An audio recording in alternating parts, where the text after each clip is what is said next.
परमानंद माधवम श्री चैतन्येश्वर. हरे कृष्णा. सगळ्या भक्तांचं हार्दिक स्वागत आहे आजच्या आपल्या साप्ताहिक कार्यक्रमामध्ये.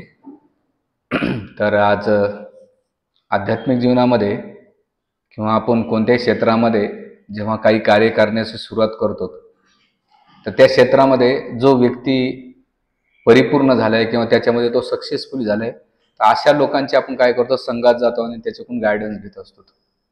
आणि मग त्यासाठी रोटरी क्लब, जर कोणाला सोशल कार्य करायचं असेल तर लायन्स क्लब आहे, रोटरी क्लब आहे, किंवा त्यांना राष्ट्रसेवा करायची असेल आरएसएस संघ आरएसएस आहे, किंवा कोणाला एकदम आदिवासी भागात काम करायचं असेल तर प्रत्येक याच्यामध्ये एका विचाराचे लोक एकत्र येऊन काय करतात, ते कार्य करीत असतात.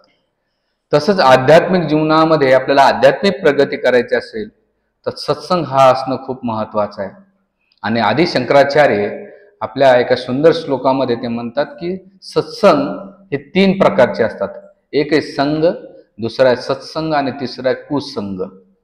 आणि संघ केल्याने काय होतंय, हा संघ मुमुक्ष जी मुक्तीची कामं करणारे लोकांसाठी संघ करतात.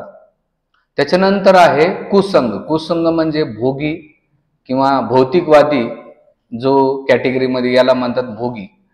त्याला दुसरी कॅटेगरी बुभुक्ष म्हणतात. पहिली कॅटेगरी मुक्तीची किंवा मुमुक्ष, दुसरे बुभुक्ष. बुभुक्ष म्हणजे भोगी.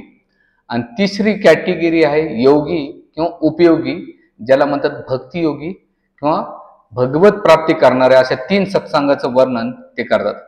त्या एका सुंदर श्लोकामध्ये ते वर्णन करतात की सत्संगत्वेना निसत्संग, निसंगतत्वेना निर्महत्व तत्व, निर्मोह तत्वे निश्चल तत्वे, निश्चल तत्वे जीवन मुक्ती, असं वर्णन करतात.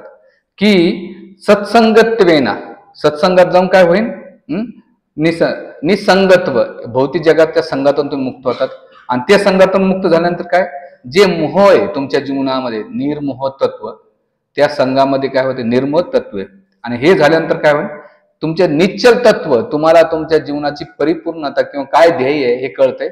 आणि जेव्हा निश्चल तत्व तुमच्या समोर आलं तर निश्चल तत्वानं काय होते, जीवन मुक्तीसह तुम्ही ह्या जगामध्ये शरीर असून सुद्धा त्या जगातून मुक्त झाल्यासारखं वर्णन आदि शंकराचार्य. आणि म्हणतात शेवटी भज गोविंदा भज गोविंदा मूढ मते.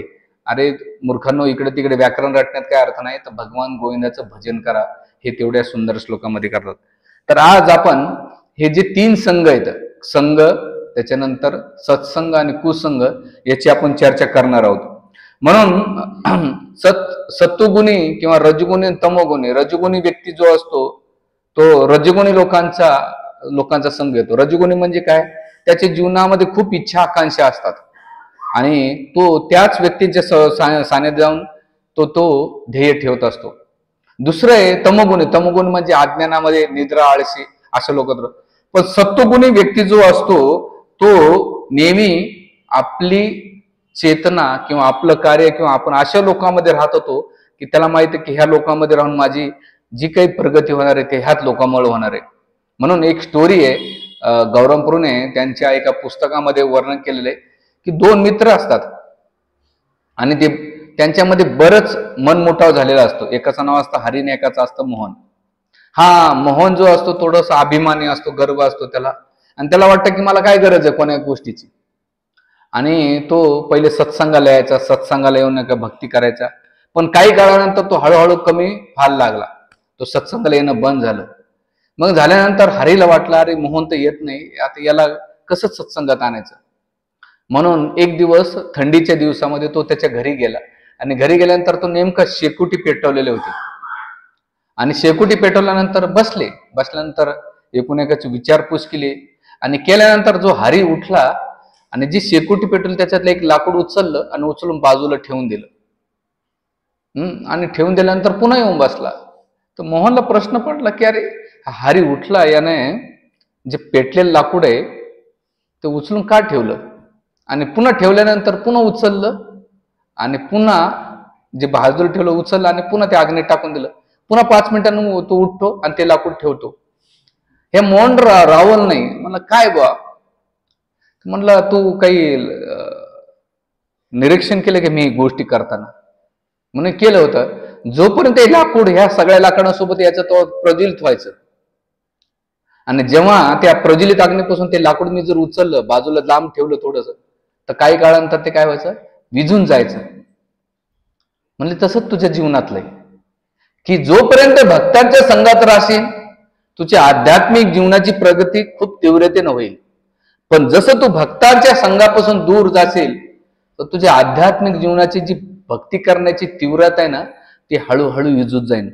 म्हणून सत्वगुणी व्यक्तींना नेहमी आपली अग्नी प्रज्वलित करण्यासाठी जो आध्यात्मिक सत्संग आहे त्याचा आपण लाभ घेतला पाहिजे आपल्या जीवनामध्ये.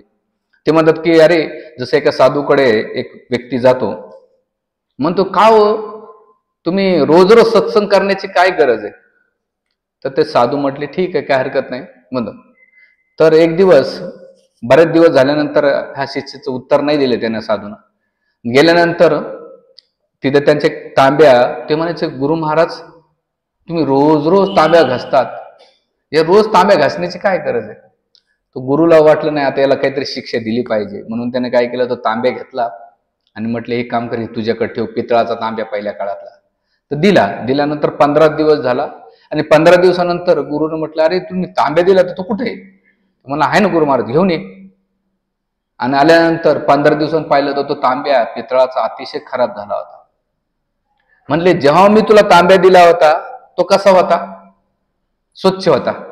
पण आता 15 दिवसापासून तो दूर राहिल्यानंतर काय झालं, तो खराब झालेला आहे. म्हणून रोज रोज तांब्याला जर रोज रोज घसलं तर त्याच्यामध्ये जी चमक आहे, ती सुंदरता आहे किंवा त्याच्यातली शुद्धता आहे किंवा पावित्र्य किंवा त्याची चमक आहे खूप उठून दिसते. पण तू जर 15 दिवस त्याला घसलं नाही तर तो तांब्या कसा होतो, घाण होतो आणि त्याला पुन्हा. म्हणून सत्संग तसाच आहे की रोज रोज तांब्याला घसणं, तसंच आपल्या बुद्धीला वारंवार फूकपीट करणं. आपली बुद्धी जसं वरती पाणी जर फेकलं तर ते आपोआप खाली येते, तसंच आपण किती चांगल्या गोष्टी ऐकू द्या, पण भौतिक संघाच्या संपर्कात आल्यानंतर, बाहेरचं वातावरण पाहिल्यानंतर आपली बुद्धी खाली यायला वेळच लागत नाही. म्हणून आचार्य म्हणतात की सत्संग कसा केला पाहिजे, ज्याप्रमाणे आपण श्वास घेतो त्याच प्रकारे आपण आपल्या जीवनामध्ये सत्संगाचा श्वास घेतला पाहिजे. असं नाही मंदिरात येणं रेग्युलरली. सत्संग म्हणजे प्रवचनच नाही, जे चांगले विचाराचे लोक त्यांच्याच विचारामध्ये जाऊन आपण त्यांच्याकडून ते लाभ घेतला पाहिजे. म्हणून हे जसं ह्या संघामध्ये पहिलं जे आहे सत्संगामध्ये याच्या पहिले जे काही लोक होते ते एकदम पापी दुराचारी होते, पण चांगल्या व्यक्तीच्या संघामध्ये आल्यानंतर त्यांच्या जीवनामध्ये परिवर्तन होऊन ते भगवंताचे अनन्य शुद्ध भक्त झालेले. आणि याचं सुंदर उदाहरण आहे महर्षी वाल्मिकीचं. पहिले रत्नाकर डाकू होते ते, आणि प्राण्यांना अर्धवट मारायचे, आणि अर्धवट मारून नाही का एक दिवस नारद मुनी म्हटले अरे तुम्ही मारतात तर पूर्ण मारा ना, अर्धवट का मारतात? तर त्या रत्नाकर डाकू म्हटलं की जेव्हा तो मारल्यानंतर तो तडफडायचा ना, त्या तडफडण्याचा जो आनंद आहे तुम्हाला खूप बरा वाटतो किंवा तो आनंद मला भेटतो. मग त्यावेळेस नारद मुनी म्हटले की अरे तो अर्धवट तडफड मारण्यापेक्षा पूर्णच का मारत नाही? तर ह्या रत्नाकरला वाटलं की अरे साधू आहे आणि पूर्ण मारायला सांगतो, काही दया नावाचा काही प्रकार आहे का नाही? तर ते म्हटलं माहित नाही का की मेल्यानंतर तुझी काय गती होणार आहे, आणि हे गेल्यानंतर तू हे करतो कोणासाठी? ते म्हणलं माझ्या परिवारासाठी. मग परिवार, तू हे जे पाप कर्म लागणार आहे की तुझी बायको मुलं वाटून घेते का? म्हणजे का नाही घेणार, मी त्यांच्यासाठी एवढं सगळं करतो, ते का घेणार? आणि मग त्याच्या पहिले जाण्याच्या पहिले नारदने आपल्या योगिक शक्तीनं पापाचं सगळं त्याला दाखवल्यानंतर म्हणले आता जा घरी आणि बायको आणि मुलांना विचार ज्यांच्यासाठी तू सगळं करतोस.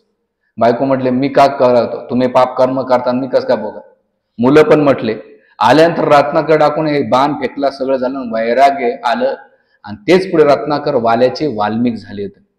म्हणून तिथे थोडासा संघ घेतला, पण संघ काय, आज मी एक आर्टिकल वाचत होतो, म्हणले तुकाराम महाराजाचा अभंग वाचत होतो की तीर्थामध्ये जाऊन अंगाचा मळ निघेल, तीर्थामध्ये जाऊन मंदिरामध्ये जाऊन तुमच्या जीवनात परिवर्तन, मूर्ती जाऊन दगड पाहून तुम्हाला काय फरक पडणार आहे, नदीमध्ये स्नान करून तुमच्यामध्ये काय परिवर्तन होणार आहे, त्यापेक्षा साधूच्या संघात गेल्या तर ह्या जीवनातली मोह माया आहे किंवा भौतिक जगाची जी आसक्ती आहे त्याच्यातून मुक्त होऊन आध्यात्मिक ज्ञान घेऊन तुम्हाला भगवत प्राप्ती होणार आहे, न तीर्थाला स्पर्श करून न दगडाचं दर्शन करून. म्हणून संत तुकाराम महाराज म्हणतात संत संगतीच तुमची पुढची नाही गती ठरणार आहे. तर अशा प्रकारे जे उदाहरण दिलं जातं इथं नारद मुनी त्यांच्या संघामुळे काय झालं, शुद्ध भक्त झाले. दुसरं आहे, आजच्या जमान्यामध्ये जर पाहायला गेलं तर श्रील प्रभुपाद एकटे गेले अमेरिकेला वयाच्या 70 वर्षी, आणि अमेरिकेमध्ये जाऊन त्यांनी कृष्ण भक्तीचा प्रचार केला. जी हिप्पी लोक, हिप्पी म्हणजे आजकालच्या भाषेत सांगायचं गेलं जे दारूमध्ये होते, गांजा प्यायचे, याभिचार करायचे, मांसाहार करायचे, जुगार खेळायचे, ज्या समाजानं त्यांना सोडून दिलं होतं त्या समाजाला अशा लोकांना प्रभुपादांनी काय केलं, आपला संघ देऊन हिप्पीला हॅप्पी करून टाकलं, आणि तेच लोकांनी जगभरामध्ये कृष्ण भावनेचा प्रचार केला. आज सकाळीच मला 8:30 पावणे 9ला मोहन गोपालपूरचा कॅनडाहून फोन आला होता. आल्यानंतर म्हटलं काय चाललंय, ते म्हणजे अहो रात्रीचे 11:30 झाले, कधी कोण फोन करायचं मला कळतच नव्हतं, कारण 10-11.5 घंट्याचा फरक आहे. ते म्हणले एवढं कठीण आहे, इंडियन लोकच येतात तिथे, वेस्टर्न लोक अजिबात येत नाहीत, आणि आले तरी नुसतं पाहून निघून जातात. प्रभुपादांनी कसा प्रचार केला मी ह्या गोष्टीचा विचार करतो म्हटले. आणि आम्ही अशा भागात आहे, ते म्हणजे आता उन्हाळा आहे, म्हणजे उन्हाळ्यात टेम्परेचर किती, म्हणले 8 टेम्परेचर आहे उन्हाळ्यामध्ये. किती? 8. तर म्हणले हिवाळा कसा असेल, म्हणजे प्रभूजी 8 महिने असा बर्फ राहतो की माझे हालट खाल्लेलं पचत नाही. 3-3 दिवस गरम पाणी प्यावं लागतंय, गरम याच्यात राहावं लागतं. आता बी ते स्वेटर घालून, कान टोपी घालून, आणि भगवंताला आरती करतात. म्हणले एका साईडला थरथर करायचं ना आपला हात, तर भारतीय बॉडी होते. तर सांगायचा मुद्दा असा की कोणी येत नाही तिथं. उन्हाळ्याच्या सुट्टीमध्ये लोक चालले तिथं. उन्हाळ्याच्या सुट्टी म्हणजे काय, आपल्याकडे 8 टेम्परेचर, 7 आणि 8 टेम्परेचर म्हणजे लय भयंकर थंडी. तिथं त्याच्यामध्ये म्हणजे दिवसातून 4-5 लोक आले तरी आम्हाला वाटतं बापरे किती लोक येऊन गेले. म्हणजे संडे फेस्टला म्हणजे 45-50 लोक आले तर आम्हाला आनंद होतो. आज 45-50 लोक आलेले. म्हणजे सांगायचं तात्पर्य ते म्हणले की इंडियन कम्युनिटी आहे तेवढीच ती येते, वेस्टर्न लोक येत नाही. पण प्रभुपादांनी काय केलं, त्यांच्यामध्ये एवढी शुद्धता होते की त्या अमेरिकन लोकांना नाही का प्रभुपादांनी भक्त बनवलं. एक नाही, युरोपमध्ये सगळ्या जगभरामध्ये 108 देशामध्ये मंदिर बांधले. हे सत्संगाचा फायदा आहे. बरं आपल्याकडे सत्संग करतात लोक, प्रवचन कीर्तन ऐकतात, पण काही फरक पडत नाही लोकांच्या जीवनामध्ये. ते ऐकतात बाबा हा चांगलं काहीतरी ज्ञान भेटते मला जीवनात, पण वास्तविक त्यांच्या व्यक्तिगत जीवनामध्ये ते कधीच इम्प्रूव्हमेंट करत नाहीत. म्हणून इथे सत्संगाचं जसं श्रील प्रभुपादांचं आणखीन एक उदाहरण, जेव्हा मी प्रभुपादांच्या जीवनचरित्र होतं, तो प्रभुपादांचे एक शिष्य होते हरिदास प्रभू. ते कोण होते, जसं त्यांनी एकदा पेपरमध्ये श्रील प्रभुपादांचे घड्याळ पाहिले त्या टायमाला 1970च्या काळामध्ये. ते म्हटले की स्वामीजी घड्याळ मला चोरायचे, आणि ते जन्मानं मुसलमान होते. आणि मग ते फिरत फिरत जिहू मंदिरामध्ये आले, आणि जिहू मंदिर झाल्यानंतर ते विचारलं स्वामीजी कुठे आहेत काय आहे, आणि ते म्हणले नाही आले नंतर. मग त्याचे 1 महिन्यानंतर प्रभुपाद आले, आणि प्रभुपाद आल्यानंतर पहिलं ते सगळेजण बघत होते, आणि याचं लक्ष कोणाचं, हरिदास प्रभूंचं, की स्वामी प्रभुपादांची घड्याळ मला कधी चोरायला भेटल. त्यांचं तेवढंच फोकस होतं. आणि मग सगळं कार्यक्रम झाल्यानंतर प्रभुपाद उठले आणि आपल्या हातातलं घड्याळ काढलं आणि हरिदास प्रभूला दिलं. म्हणजे तू घड्याळासाठी आलतास ना, हे घड्याळ तुला देतो. त्यांना शॉक लागला, अरे बापरे, की ह्या व्यक्तीला माझ्या मनात काय चालू आहे, मी कशासाठी आलोय हे त्यांना कळालं. आणि म्हटले की हे घे घड्याळ. आणि घड्याळ दिल्यानंतर ते म्हटले नाही स्वामी प्रभुपाद मी आता घेणार नाही, काय नाही, मी तुमच्याकडे सेवा करणार. तर सेवा करायचं काय, द्यायची सेवा, तर त्यांना ना रात्रभर जागायची सवय, रात्रीच्या चोऱ्या करायचे आणि दिवस झोपायचे. तर ते म्हणले प्रभुपाद मी काय सेवा, म्हणजे काय करू शकतो. ते म्हणले की प्रभुपाद मी रात्रभर जागत असतो. मला ते म्हणले काम कर, मला भाषांतर करायचं असं ना, आणि कुत्रेले भुंकतात तिथं, आणि मला भाषांतरामध्ये खूप व्यत्यय आणतात. तू एकच काम कर, काठी घे, रात्रभर कुत्रे हुसकायचं काम कर. आणि प्रभुपादांच्या जेवढं मुंबईमध्ये राहायचे प्रभुपाद, तर रात्रीच्या वेळेस हरिदास प्रभू रात्रभर जागा राहायचे, सगळ्या कुत्र्याला हुसकायला. इकडे कुत्रे हुसकले की इकडे कुत्रे यायचे, इकडे हुसकले इकडे करे. तर रात्रभर हरिदास प्रभू त्या जुहूच्या मंदिरात त्या टायमाला त्यांनी सेवा केली. त्याच्यानंतर प्रभुपादांनी त्यांना एक सेवा दिली, कोणती, भाजीपाला आणायचे मार्केटमध्ये, किराणा भरायचा. तर ते किराणामध्ये आणि भाजीपाल्यामध्ये थोडेसे पैसे वाचवायचे, आणि त्यातून चॉकलेट खायचे हरिदास प्रभू. तर एक दिवस त्याने काही चॉकलेट घेतले आणि खिशात ठेवले, आणि गेल्यानंतर भाजीपाला किराणा ठेवून दिल्यानंतर त्यांनी प्रभुपादाला दंडवत मारला. नेमकं दंडवत मारता त्यांच्या खिशातून चॉकलेट पडली. प्रभुपाद म्हटले काय म्हणजे चॉकलेट आहे, प्रभुपाद मला खूप आवडतं. आणि प्रभुपाद म्हटले हरकत नाही. प्रभुपाद भाषांतर सोडलं, सगळं प्रवचन सोडलं, आणि म्हणले चल माझ्यासोबत. स्वतः प्रभुपाद गेले डीटी किचन मध्ये, आणि सुंदर साजूक तुपामध्ये हलवा बनवला, आणि तो हलवा लावून राधा राजबिरीला खाऊ आपला ऑफर केला. आणि तो हलवा ते द्रोण स्पेशल प्रभुपादाने ड्रायफ्रूट टाकून म्हटले, एवढं सुंदर प्रसाद असताना तू चॉकलेट खातोस, हे हलवा खा. आणि हरिदास प्रभू सांगतात की माझ्या जीवनात ती टेस्ट त्याच्या पहिले कधी घेतली नव्हती ना आता पण घेतलं ना, तो युनिक हलवा होता, आतापर्यंत मी कधीच खाल्ला नाही असा हलवा प्रभुपादाने माझ्यासाठी स्पेशल बनवून दिला होता. आणि प्रभुपाद तेवढ्याच गोष्टीमुळं त्यांनी प्रभुपादाकडून दीक्षा घेतली आणि आज त्यांचं नाव काय, हरिदास प्रभू. आणि त्या स्टार टीव्हीला त्यांनी नाही का आत्मा सिरियल चालू केली आणि मग इस्कॉनचा प्रचार प्रसार झाला. आज ते प्रभुपादांचे मुसलमान धर्मातले ते इंडियन फॅमिली मुंबईतल्या अख्खा परिवार कृष्ण भावनेला. आज ज्या व्यक्तीला भारतीय लोकांना हरे कृष्ण महामंत्र मानायचं तरी कठीण जात आहे, पण प्रभुपादाच्या संघामध्ये येऊन मुस्लिम सुद्धा भक्त झाले, ख्रिश्चन पण झाले. जगभरामध्ये त्यांची किती, आता लोकनाथ महाराजांची पाकिस्तानमध्ये व्यासपूजा झाली सेलिब्रेशन. का बरं, तर शुद्धतेमुळं लोकांच्या जीवनामध्ये परिवर्तन होतंय. हे सत्संगाचा फायदा आहे. ज्यांच्या हृदयामध्ये भगवंत नसते, प्रामाणिकता नसेल, तर ते लोकांच्या जीवनात तुम्ही लोकांना प्रभावित करू शकतात, पण लोकांना परिवर्तित नाही करू शकत. डिफरन्स कळाला तुम्हाला? लोकांना प्रभावित ज्ञानाच्या द्वारे प्रभावित करू शकता तुम्ही, पण परिवर्तित नाही करू शकत. म्हणून इथे सत्संगाचं महत्व वर्णन केलेलं आहे. म्हणून प्रभुपाद म्हणतात की एक भक्तिसेन ठाकूर महाराज एक सुंदर उदाहरण देतात. कशाचं उदाहरण देतात? की जसं झरणा असतो, झरा म्हणतात आपल्या मराठी भाषेमध्ये, आणि त्या झऱ्यामध्ये जर वाहत असेल पण तो झरा त्याची किंमत काही नाही, पण तो झरा नदीला जर मिळाला तर नदीला मिळाल्यानंतर काय होतंय, ती नदी समुद्राला जाऊन भेटते आणि त्या समुद्रामध्ये त्याचं स्वरूप बदलत राहत आहे. त्याच प्रकारे आपण जे नवसाधक भक्त आहोत एका झऱ्याप्रमाणे आहेत.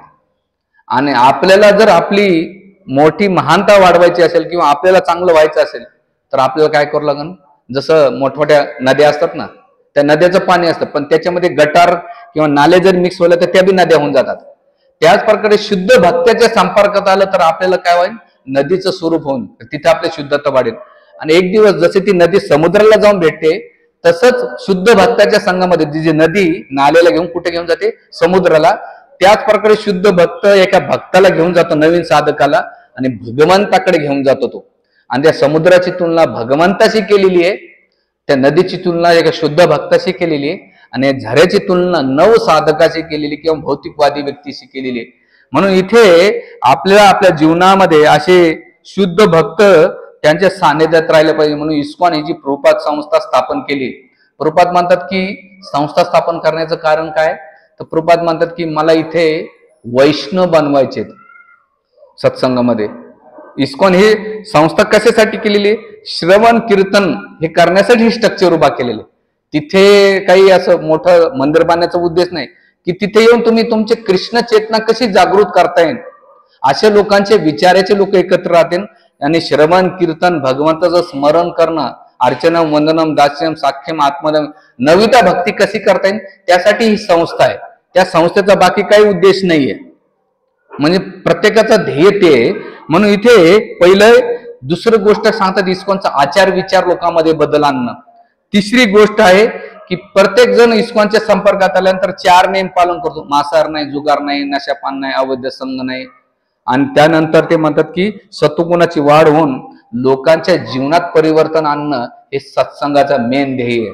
त्या सत्संगामध्ये येऊन जर ह्या गोष्टी जर होत नसेल, लोकांच्या जीवनात परिवर्तन होत नसेल, नियमाचं पालन करीत नसेल, त्यांच्यामध्ये शुद्धता वाढत नसेल, वैष्णव होत नसेल, तर केवळ मनोरंजनाचा कार्यक्रम आहे, ऐकणारे आणि बोलणारे, त्याच्या पलीकडे काहीच नाही. बघा ना, इथं मोठं काही इव्हेंट्स असेल, लोक येतात, भांडारा खाऊन निघून जातात, बाबाला त्याच्या काही घेणं देणं नाही पडलं आणि ऐकणाऱ्याला काही घेणं देणं नाही पडलं.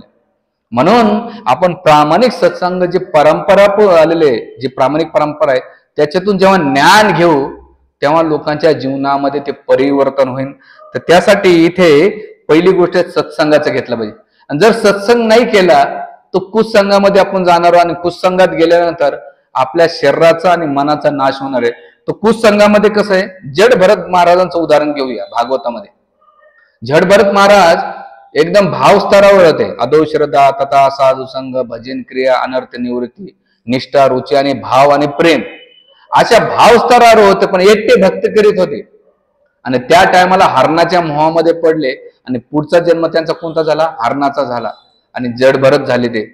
म्हणजे त्या टायमाला जर भक्त असल्यास तर म्हटलं असते प्रभूजी मोहमायामध्ये पडतात बरं, तुम्ही वाचा. त्याचे संग नसल्यामुळे त्यांचं पतन झालंय. तसं आपल्या जीवनामध्ये आपण भगवंतापासून दूर जात असेल तर आपल्याला सत्संगाचं महत्व समजणं महत्वाचं आहे.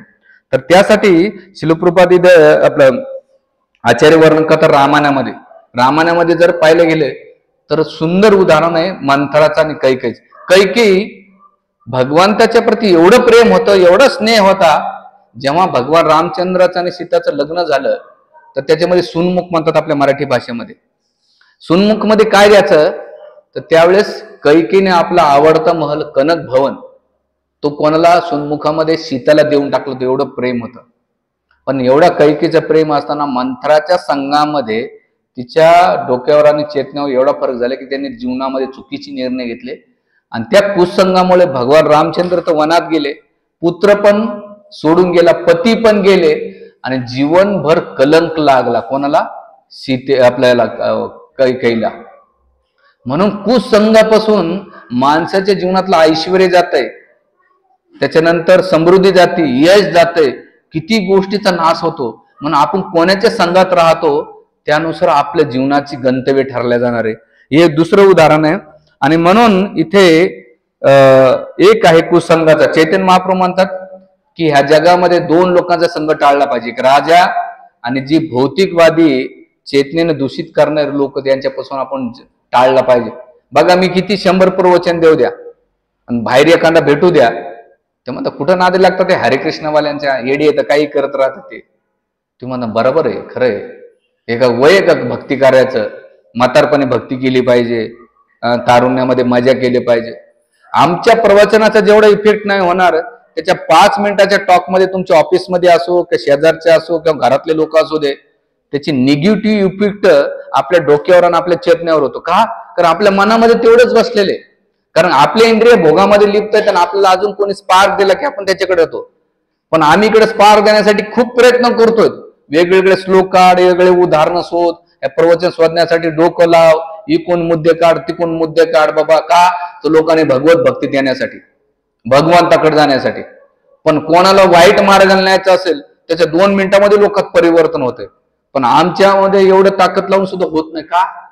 तर याच्यामध्ये लोकांची तेवढी इच्छा नाहीये, प्रामाणिक संगीत नाही, शरीराने बसलेले असतात पण मनाने दुनियादारी फिरलेले असतात. तर त्यासाठी कुसंगाचे 2 परिणाम आहेत, 2 कॅटेगरी आहेत कुसंगाच्या. एक म्हणजे व्यक्ती आणि दुसरे म्हणजे वस्तू. व्यक्तीच्या संघात गेले, जसा मुंबईला तुम्ही गेले आणि मुंबईला गेले तर असं म्हटलं जात आहे की तुम्ही सिगरेट न पेता दिवसात नाही जर थांबले तर 60 सिगरेट पिण्याचा तुम्हाला फायदा होतो. का? तुम्ही CST वर उतरलात ना ते सगळीकडे एवढं पोल्युशन असतंय की ते दिवसभर थांबलं तर तेवढ्या सिगरेटचा लाभ तुम्हाला भेटतो, म्हणजे इनडायरेक्टली तुम्हाला त्याचं नुकसान होतं. आणि दुसरं व्यक्तीच्या संघात आलं ना ती चेतना दूषित करतात. तर त्याचं मी उदाहरण दिलेलं आहे.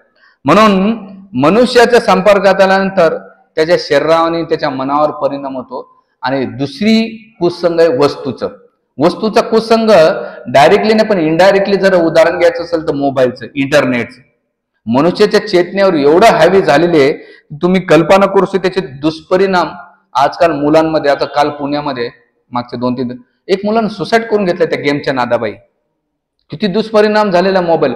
लोक परिवारामध्ये संबंध विभागले जातात, म्हणजे जवळचा माणूस लांब झाला, लांबचा माणूस जवळ झाला. जवळ आहे त्याला कोणी बोलत नाही, पण 100 किलोमीटर 1000 किलोमीटर बसला असते त्याला नाही का दिवसभर नाही का बोंबलत राहतात, फोन करतात, SMS चॅट करत राहतात. अरे पण जवळचा त्याला तर बोला, पण लांबच्याला बोलतात लोक. तर ह्या इंटरनेटच्या त्याच्यामुळे काय झालंय की इंद्रिय तृप्तीचे एवढे साधन आलेले आहेत त्याच्या शरीरावर आणि मनावर. बसल्या बसल्या स्विगी झमॅटोत ना जे असेल ते ऑर्डर केली की इंद्रिय तृप्तीचं खाद्य येतात आणि 5-5 मिनिटांमध्ये कोणत्याही प्रवचन ऐकू दे मी 2-2 मिनिटाला ती स्विगीची ऍड दाखवत राहतात. 60% डिस्काउंट, 70% डिस्काउंट, बिर्याणी दाखवले जाते, अजून काय काय दाखवतात.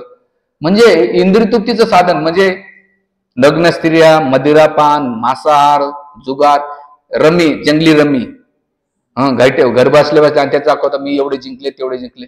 म्हणजे कलियुगाने एवढा तुमच्या हातात डायरेक्ट सगळं बंपर मोठं बॉक्सच आणून ठेवलाय एवढंच आहे, पण त्याच्यामध्ये भरपूर कली म्हटलं, अरे अजून काय तुला भरपूर येतो. आणि म्हातारे माराया बसलेले, लहान मुलापासून तर म्हातारपर्यंत, आबालवृद्धापासून, लहान बालकापासून तर आबालवृद्धापर्यंत सगळेजण त्या डबड्यामध्ये दिवसभर 100 किलोमीटर त्यांचा हात फिरतो इकून तिकडं. येडे झालेत लोक रात्रचं बी. हा, इकून तिकडं असं खाली वरती करत. त्याच्यात विदिन सेकंड सुद्धा लोक, त्यांची माइंड स्टेबल नाहीये. तो कलियुगामध्ये किती असेल. आणि त्याच्यामध्ये आपण एकच चॅनलचा त्या हरे कृष्णाचं काय प्रभाव पडेल. एक तासाच्या 45 मिनिटाच्या सत्संगाने आणि दिवसभर मोबाईलच्या वस्तूने तुमच्या मनावर किती परिणाम होतो. म्हणून इथे दोन प्रकारे मानसिक गोष्टीवर एवढं हॅवी केले जाते. कधी कधी मी मोबाईलमध्ये कोणाला SMS केला ना, त्याचा विदिन किती मिनिटात रिप्लाय येतो याचं कळतं की हा किती दिवसभर असतो. आणि आपले काही माताजी प्रभूजी तर एवढे ऍक्टिव्ह आहेत, त्यांना असं वाटतं की मी जर टाकलं नाही तर जगाचं पर नुकसानच होऊन जाते. म्हणजे एवढे ऍक्टिव्ह राहतात ते मोबाईलवर. तेवढाच वेळ जर आपण भागवतामध्ये, भगवद्गीता, रामायण, महाभारतामध्ये, प्रवचनामध्ये लावला जातं, तर आपल्या जीवनात आपल्याला त्याचे खूप फायदे होतात. त्या मोबाईलला कसं हाताळायचे आपण स्वतः व्यक्तिगत जीवनात ठरवलं पाहिजे. कारण काय, या जगातली चेतना ना अधोगतीला नेणार आहे, पण आध्यात्मिक चेतना ही भगवंताकडे घेऊन जाणार आहे. आणि आपली चेतना आपल्याला डेव्हलप करायची, दुसरं कोणी नाही करणार. बाहेरून तर वाटून आपण लय मोठे बघत आहेत, पण आंतरिक चेतना आपल्याला काय करते हे आपल्याला माहित आहे. म्हणून इथे दोन गोष्टी, विष आणि विषय. विष हे एक थेंब घेतला शरीराचा नाश करतो, पण विषय घेतलं, सब्जेक्ट घेतला तर आपल्या चेतनेचा नाश करतो. याला म्हणतात आत्मा. आत्मा हा म्हणजे काय की मनुष्य जीवन भेटून सुद्धा भगवंताची भक्ती करत नाही. जानिया सुनिया, राधाकृष्णन भजिया जानिया सुनिया विष खायनो. म्हणजे भगवंताची भक्तीचं महत्व कळालंय. राधाकृष्णन भजिया जानिया सुनिया विष खायनो. भगवंताची भक्ती करीत नाही तर तो काय करतो, कळून सुद्धा विष खाल्ल्यासारखं आहे. इथं वर्णन केलं. म्हणून इथे शास्त्रामध्ये एक उदाहरण आहे. काही दिवसापूर्वी एक टीचर मला भेटल्या होत्या, आणि भेटल्यानंतर त्यांच्या स्टुडंटमध्ये त्यांच्या मुलाला सांगितलं होतं की निबंध आणून लिहा मोबाईलवर. आणि एका मुलानं निबंध लिहून आणला. आल्यानंतर त्या टीचर रडायला लागल्या. रडायला आल्यानंतर त्यांनी हे नाशिकची घटना आहे, आणि रडत असताना त्या मुलाला बोलवलं की तू जे निबंध सांगितलाय त्याच्यामध्ये तू मोबाईल होण्यासाठी का बरं ठरवलेलं आहे. तू स्वतः मोबाईल त्याच्या पॅरेंटला बोलून आणलं, म्हणजे तुझ्या आई वडिलाला बोलून घे, आणि मग त्या स्टाफमध्ये त्या रूम मध्ये बसवलं. वरती पुढे टीचर्स, प्रिन्सिपल, आई वडील आणि त्या मुलगा. तू हे जे निबंध लिहिला त्या निबंधामध्ये लिहिलंय मी कदाचित मोबाईल झालो तर, आणि मग त्याच्यावर त्याने तो निबंध लिहिला. आणि शेवटी लिहिलंय की मोबाईल जर झालं, कदाचित माझे आई वडील मला मोबाईल म्हणून माझ्या वडिलांच्या हातात देतात किंवा कधी आईच्या हातात देतील, तर त्यावेळेस तरी माझे आई वडील मला घेतील ह्या हिशोबाने मी काय मोबाईल झालं तर, असा आर्टिकल त्यांनी दिला. आणि जेव्हा हे वाक्य त्याचे आई वडील ऐकतात की माझा मुलगा काय म्हणतो, मी मोबाईल झालं तर, हरे कृष्णा, हरे हरे, हरे राम राम राम. शांत बंद करा थोडस.